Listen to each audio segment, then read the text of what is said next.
Hey, everybody. Hello. Welcome to another episode of the Deep End with Ed podcast. The Deep End. The Deep End. With Ed Robinson. The Deep End. Yes, we're in season number 3 where our theme is leadership from the inside out. That is, leaders who are making a difference right where they are. On this episode, I am going to introduce you to someone who is making a difference in corporate America, nonprofit organizations, as well as in academia as it relates to leadership. But before I introduce you to my special guest, I want to give you a lifeguard tower moment. Again, that is something that we do for someone else. So this week, I want you to give some flowers to a teacher. Whether it's an elementary school teacher, preschool teacher, middle school, high school, college professor, give them their flowers. Give them something to let them know that you appreciate them, because they are the unsung heroes and sheroes, and they go over and beyond making a difference in the lives of men, women, boys, and girls. So at this time, I'd like to introduce you to my in-studio guest. Her name is Sheri Betts. Sheri is an executive leadership coach. She's also an organizational development professional, and she is the author of a book titled The ABCs of SelfCare. Hey, Sheri, welcome. Welcome to the Deep End with Ed podcast. Thank you, Ed. I appreciate you having me today. Well, you know, I'm so happy to have you. I mean, I think about your background. I think about all of the preparations and the things you've done in your book. I think that this is a very timely podcast that we're going to talk about, this particular episode. We were talking about in season 3, this is leadership in from the inside out. But in particular, we're looking at leaders in different spheres of influence, and you happen to be one of those. So Sheri, thanks again for stopping by. Tell us a little bit about your family background, your family life. Who's Sheri Betts? Well, I grew up in St. Louis, Missouri. And I'm one of. You met when the Rams moved to LA? I was not a fan. I was not a fan then. I grew up in St. Louis, but I moved to Los Angeles right after college. So I consider LA home. Okay. But I have five sisters, so there's 6 of us. And no brothers? No brothers. No, only the ones that I've adopted. Okay. Along the way. Where do you fall in the scheme of things? I'm the second oldest of the 6. Okay. So you have the leadership trait born with it. Yes, exactly. And then I know at one time you were an adjunct professor at Johns Hopkins University. Tell us about that experience. So yes, I was a part of there were 6 of us who were professors in the MBA Fellows Program, which was a project-based MBA program that was very innovative in that it was all of the assignments were project-based work, and we had a cohort of individuals who spent time on campus, and then they spent time virtually. Okay. And it was all project work, working with groups, and they worked with a lot of different groups. So they kept switching groups. So it was a great experience for the students to get to know different people and to network and to learn from their peers. Okay. And then I know also you're a certified, not only certified coach, but you're a certified CPA. Yes. Well, I'm a retired CPA. Yes. I have an undergraduate degree in accounting, and the natural next step would have been to work for a public accounting firm, which I did. And I passed the CPA exam right out of college, and I passed it on the first sitting, which was pretty special. And because I passed the CPA exam so fast, even though I didn't like accounting, I stayed another 2.5 years to get certified. Okay. And almost right after I got certified, I retired. I went into sales. So Sheri, what would you say to young people, in particular young ladies who may consider a career, finance, accounting, those type of things? What would you say to them? Well, I'll say what was said to me that talked me into staying in accounting, even though I didn't think it was the career choice for me. But someone said you'll always find a job. That's it's a great career and a great foundation, because accounting is the language of business, and so you learn a lot about business, having to account for the transactions of business.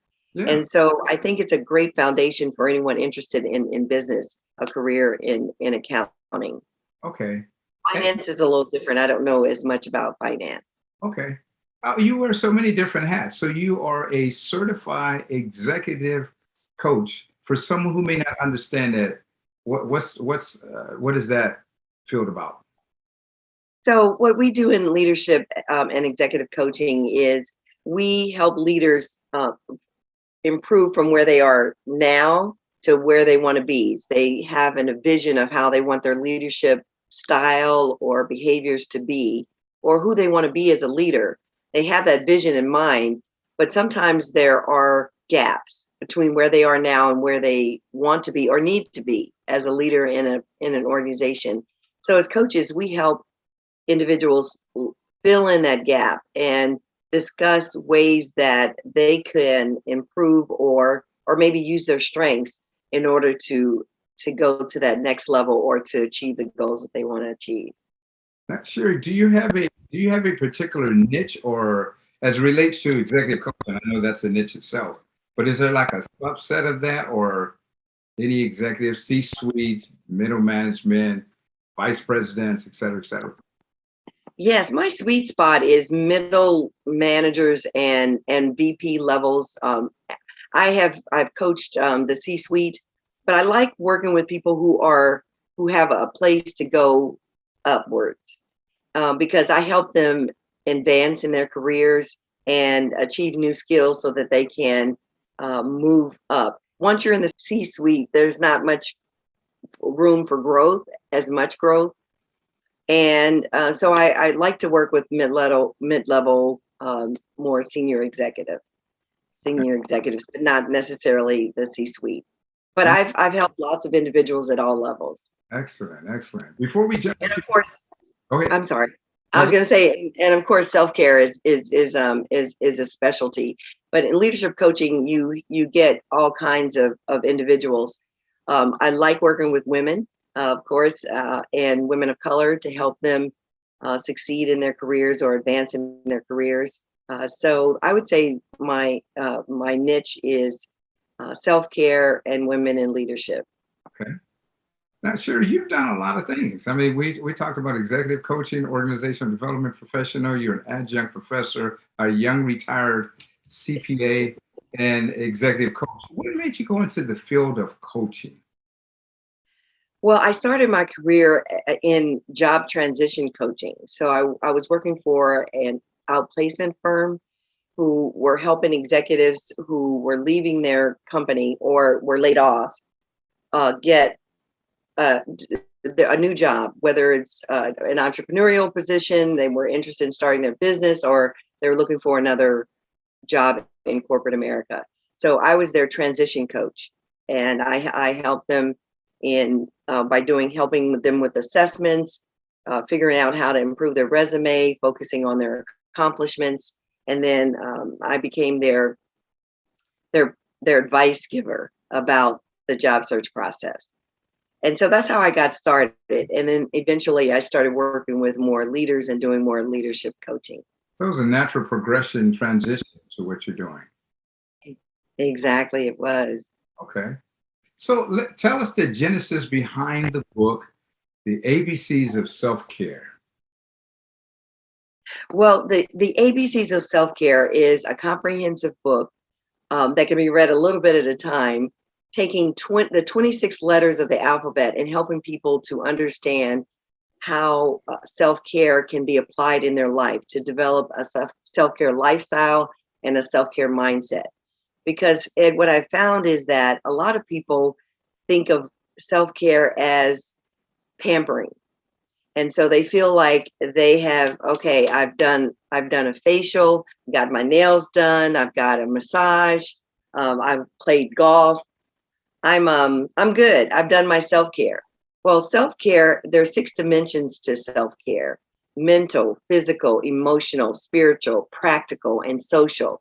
So there's 6 different dimensions. And what I've done with the 26 letters of the alphabet is just to help people understand within those 6 dimensions ways that they can improve their self-care.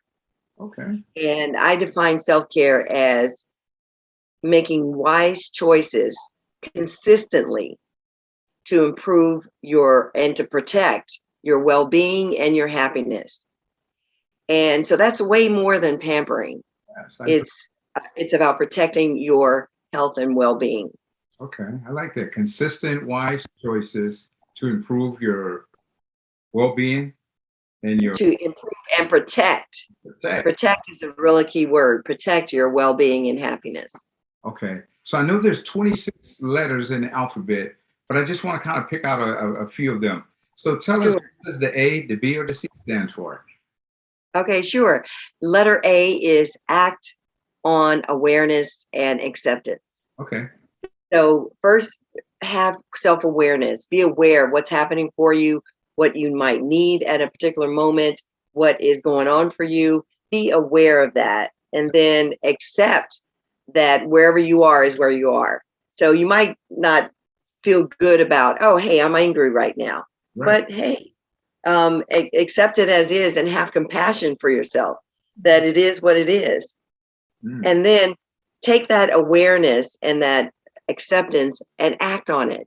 So the okay. power is in the action Okay. and being able to see where you are and then be okay with it and then take action. And that might mean it might mean play golf.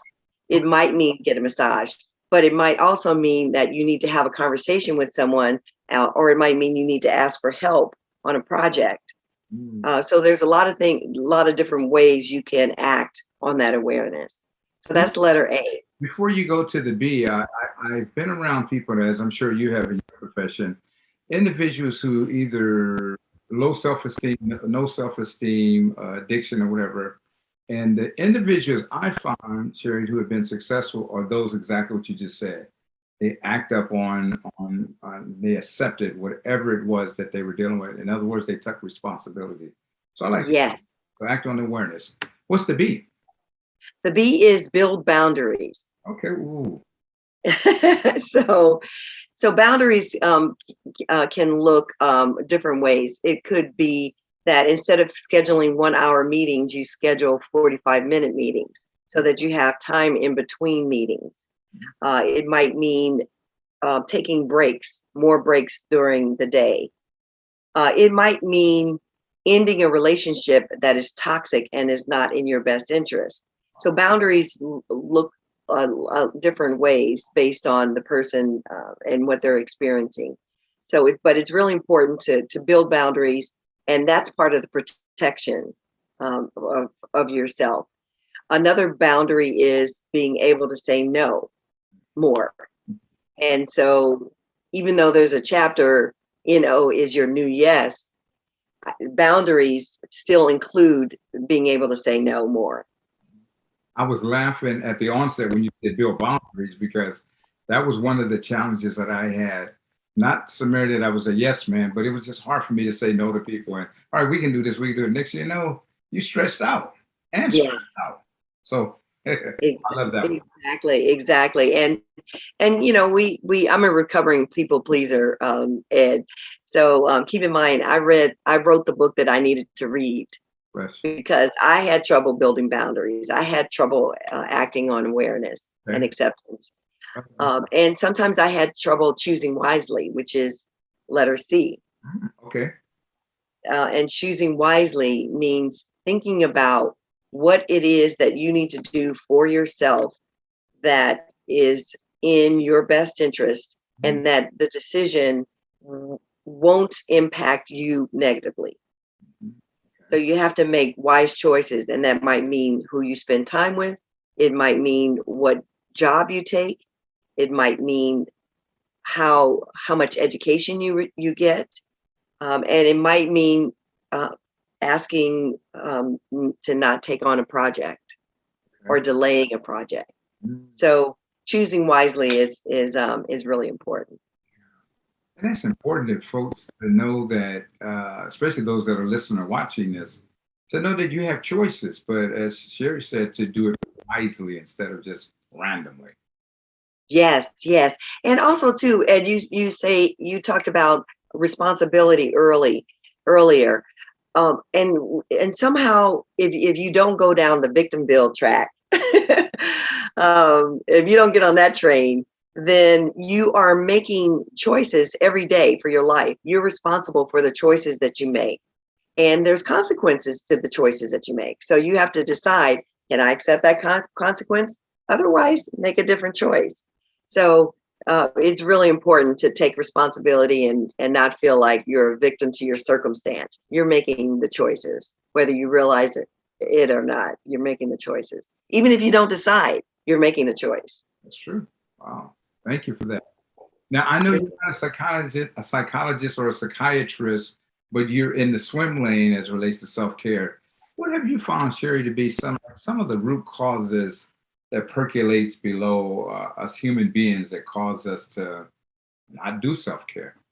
Yes, there are so many. And I want to say that even though I'm not a psychologist, what I did was I had psychologists review the book so that I would not be steering anyone in the wrong direction, because I am an armchair psychologist. So I have my armchair degree, but that's it.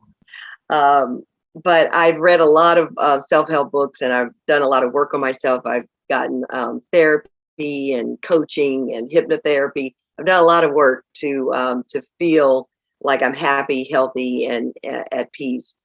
And so when I say that it's really important to make choices and to have self-care.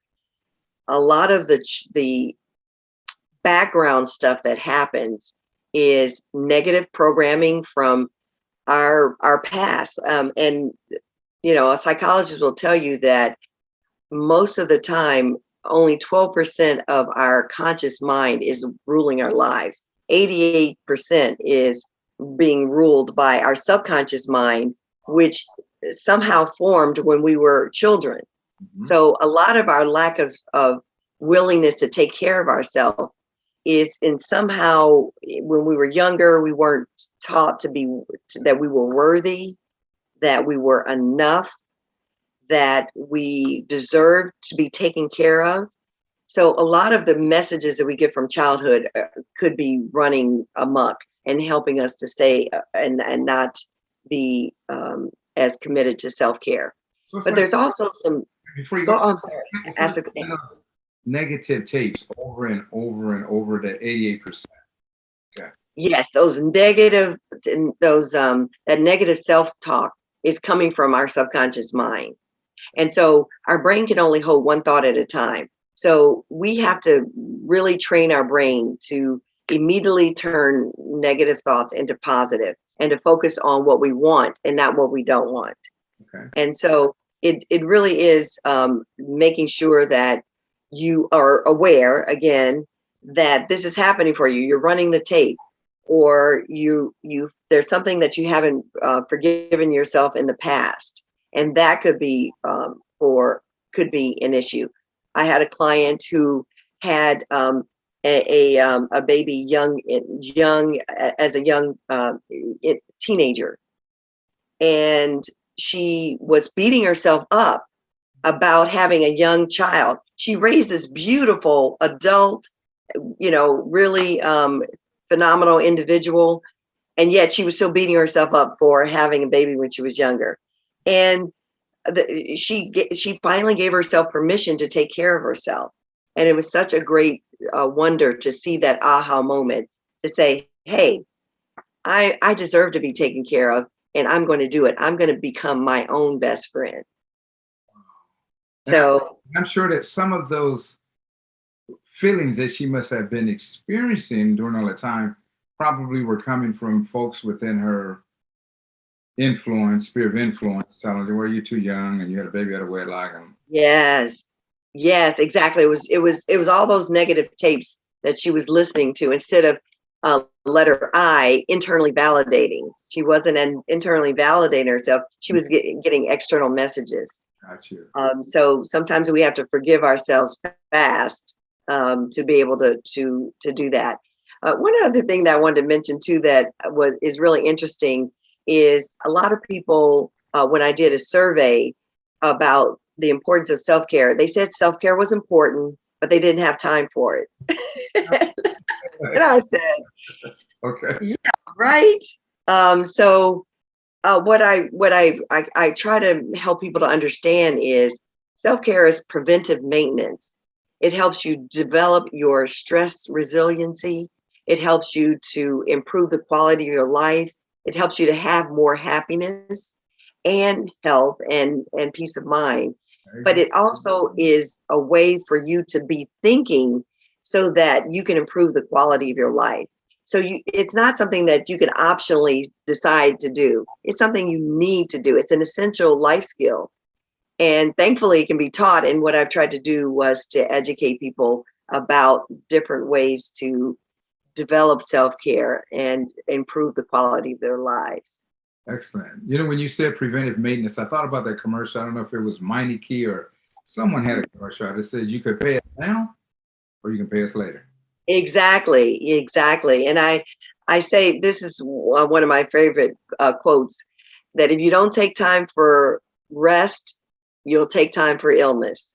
Wow. And so that's why self-care is preventive maintenance, because rest is important to that. One more time, Sheri. Say that again. I like that. If you don't take time for rest, you'll take time for illness. Okay. Wow. Very powerful. And so I've been digging up some things on you, some good things and whatever. So I know there's a couple other letters that are important to you, and I wrote them down. So E, F, H, I, and K, as we're talking about self-cares. What do those letters stand for? Those letters stand for embrace enoughness. So realize that we were born enough. We were born worthy. We don't have to earn it. We are born worthy. And so embrace enoughness is that chapter is all about making sure that you understand that you don't have to earn the worthiness from other people or from external validation, knowing that you're enough and building the confidence and self-esteem that I am good enough, and believing that. And until you know it, you have to say affirmations or do other things to prove it. But you are enough. So embracing enoughness is really important. Forgiving, forgive fast.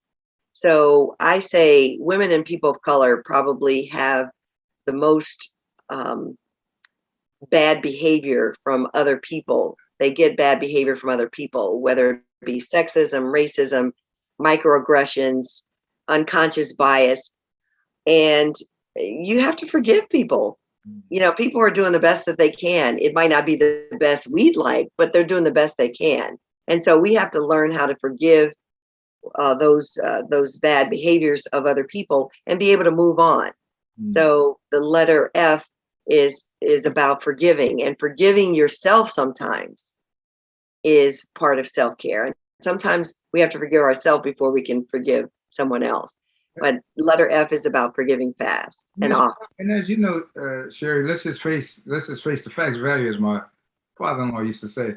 That's a very tough one. That's a very difficult one, because someone once described to me that the lack of forgiveness is almost like having a metaphoric potato sack on your back, and every time you fail to forgive, you just add another one, and it really weighs you down. Yes. I like yes. To forgive others and then forgive yourself too. So, yes. Okay. Yes. And sometimes you have to forgive yourself first, because like the young lady I mentioned, she had to forgive herself for what happened.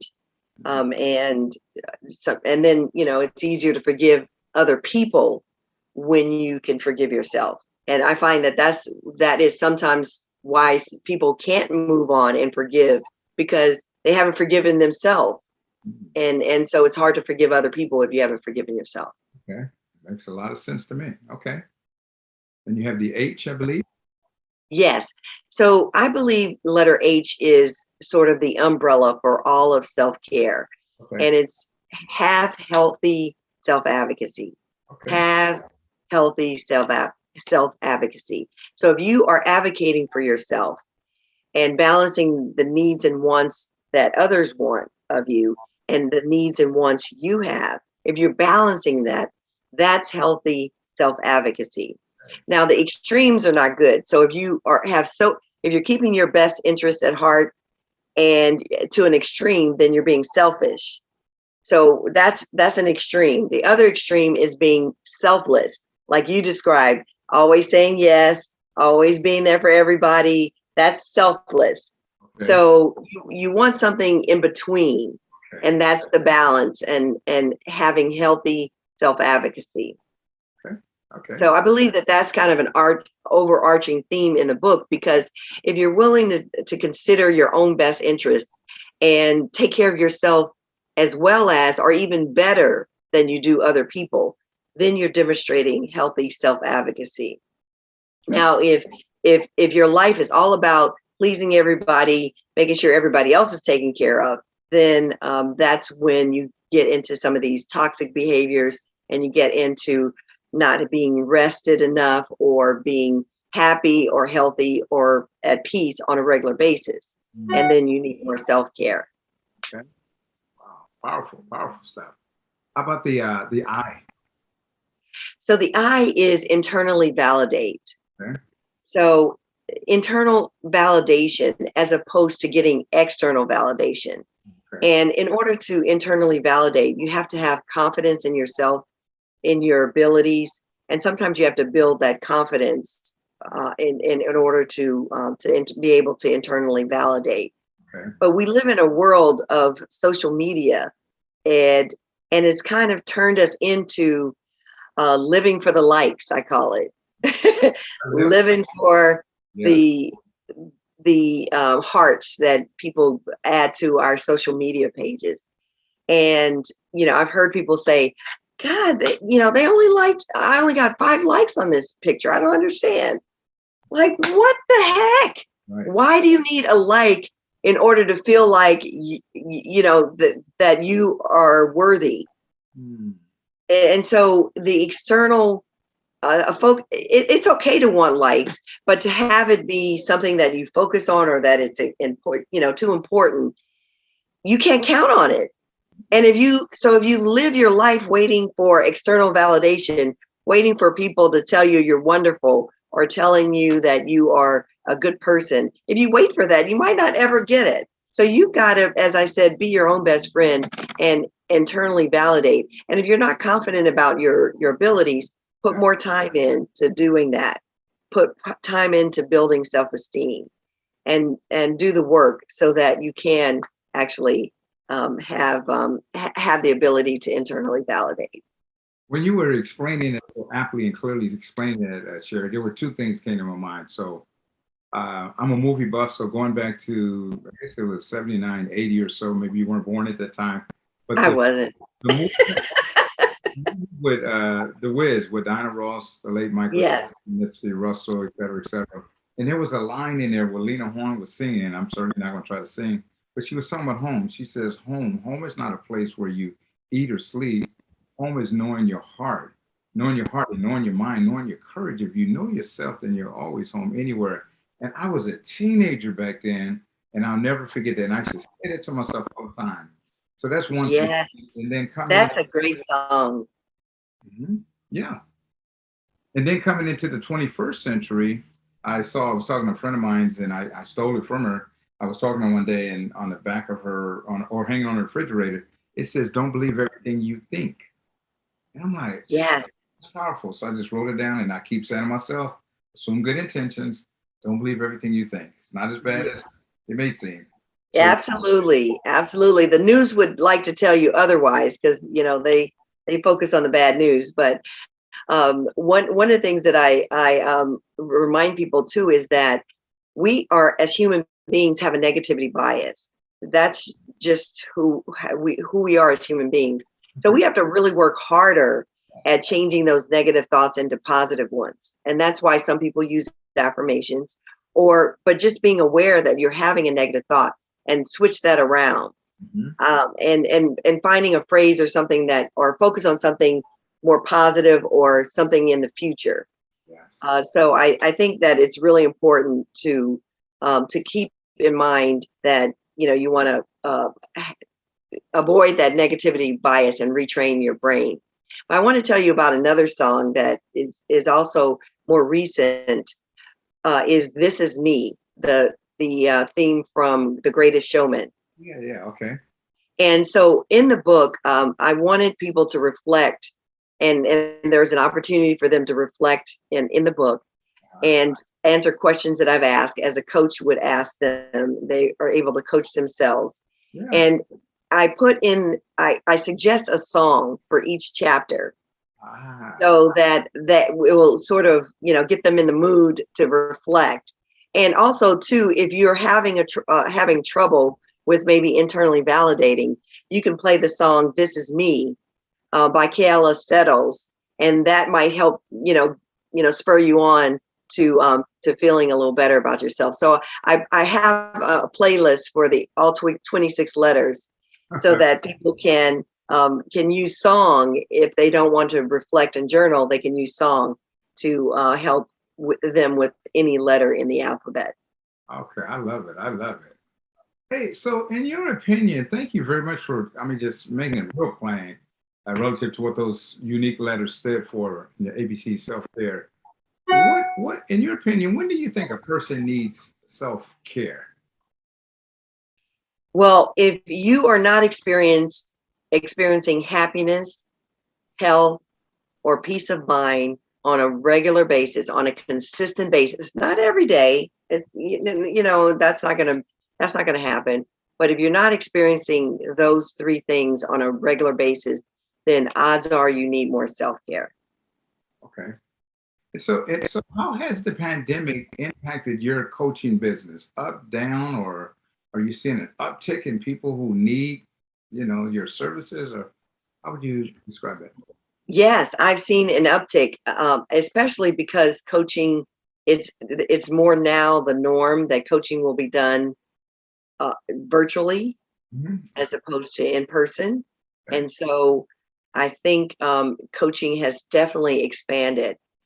And also there are companies internationally and locally who are interested in making sure that coaching is available to everyone.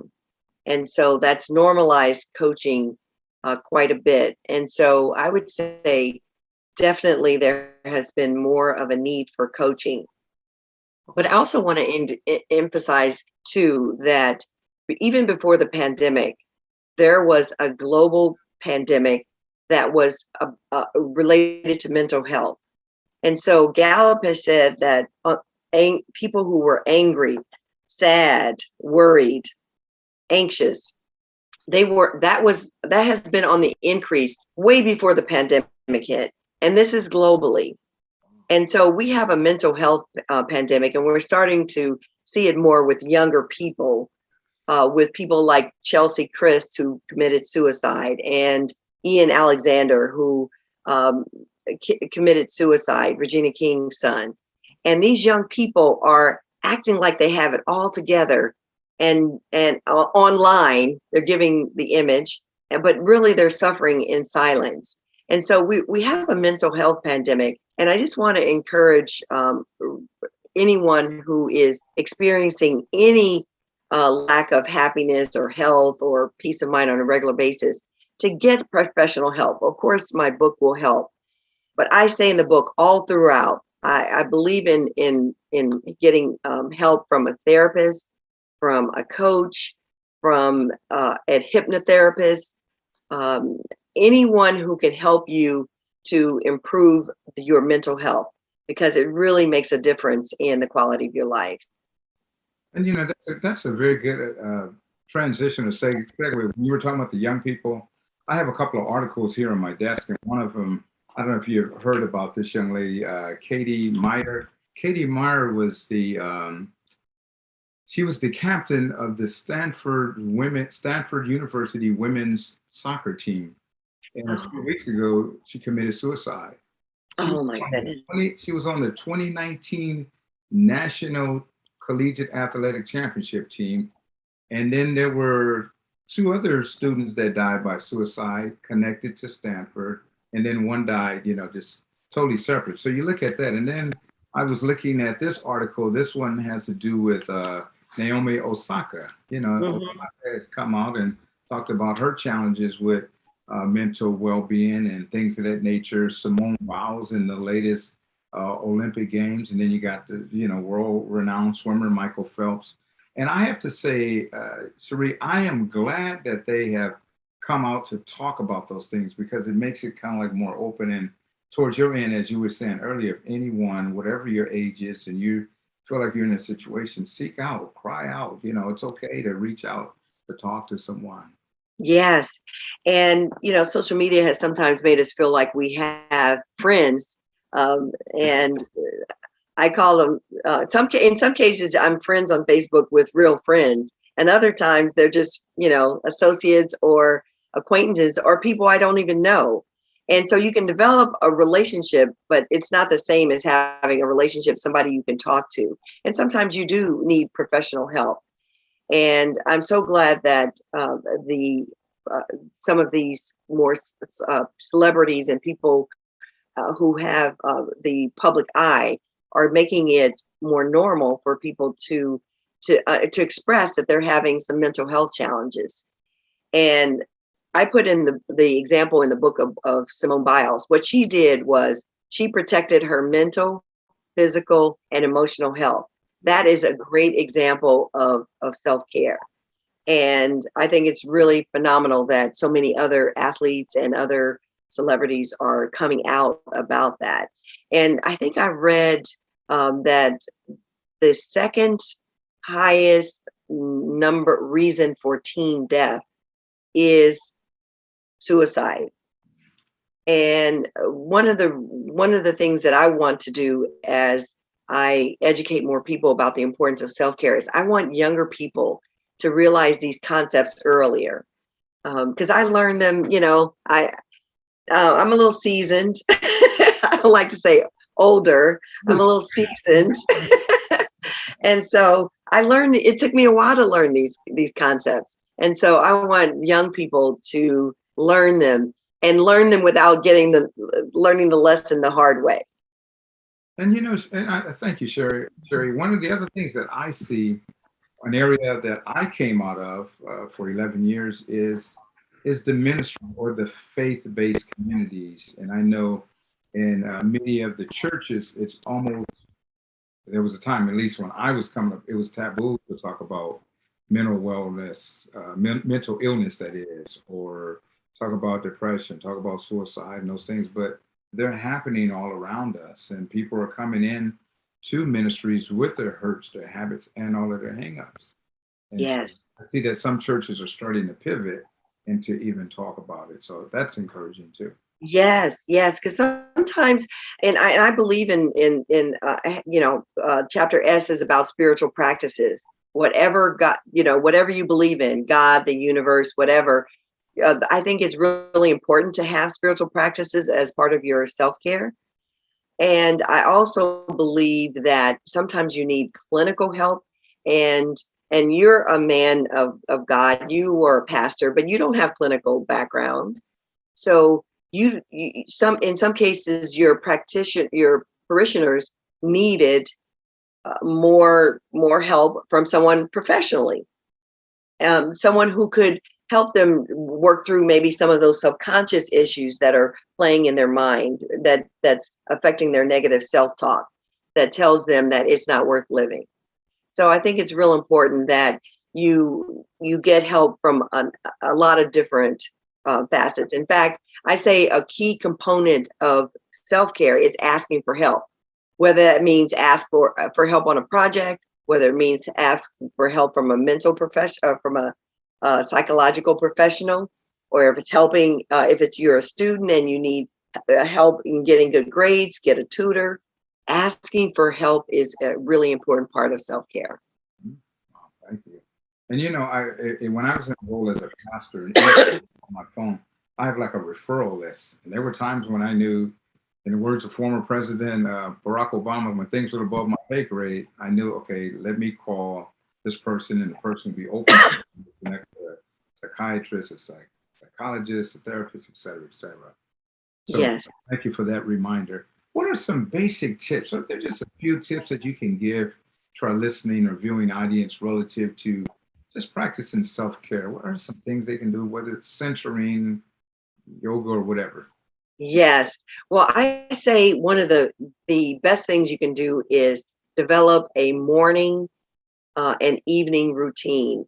A morning routine so that you start your day well, whether it be meditation or just deep breathing or listening to music, dancing, whatever brings you joy. Might be reading. You might want to read the Bible. If you read the Bible, start your day and frame your day so that it starts out on a good foot. So I'd say developing a morning routine is really helpful. And I want to say a little thing about meditation. Meditation is so powerful because it changes your brain over time, and you don't have to do anything fancy. You just have to focus on your breath. That's all meditation is focusing on your breath, and you can do it for a minute at a time or 5 minutes at a time. So that I recommend to do morning and night. In the evening, you want to be careful about how you're protecting your sleep. So you want to make sure that you're not staying up too late, watching TV. The blue screen keeps you awake longer and impacts your sleep. You want to make sure you don't have caffeine too late. You want to make sure that you have a tranquil surrounding in your bedroom so that you can sleep soundly. And so protecting your sleep and developing an evening routine, I think is really important. I think taking breaks throughout the day, when your mind starts to wander or you start reading the same thing 3 times and you still don't get it, that's time your brain needs a break or your body needs a break. They say sitting is the new smoking because we're sitting at our desk too much and we're not getting enough exercise. So you need to get up, move around, and do things like there's a yoga pose that you can do sitting in your seat. I learned this in a class. You can just do this yoga pose, and it helps you to move, get the juices flowing in your body, and so move around. And then something else is really important is find an accountability partner. Find someone who is willing to help say, hey, have you done this? Or are you doing this? And if you read the book together, it's a great way to learn the concepts and then practice them and then having someone hold you accountable. So you could, ask your accountability partner, hey, how are you doing in building boundaries? I say families work together, couples work together with the book to learn the concepts and to integrate self-care into their life and support each other's self-care. And so I think those are really important tips for self-care. And then my last one would be the 3 R's: rituals, reminders, and repetition. And develop, sure, rituals, reminders, and repetition. So develop rituals, like I talked about, a morning and evening routine. Though you might also develop a ritual that if you've had a really stressful day, I love to dance, so I'll play a song, get me going, get my juices going. Sometimes I stretch using songs, and so you develop whatever rituals work for you, what makes you happy. And then also do reminders. I set alarms in my phone constantly to remind me, for example, to make an important doctor's appointment or a reminder to join an exercise class. Those reminders help me keep me on target to make sure that I'm doing self-care on a regular basis. And then finally, just practice. Just do it more. And even if you don't do a lot, just start. by doing something small, and forgive yourself for not doing more. Just do the best you can. Self-care is more of an art than it is a science, because we've got to figure out what's working for us. And that's when AAA comes into effect. Act on awareness.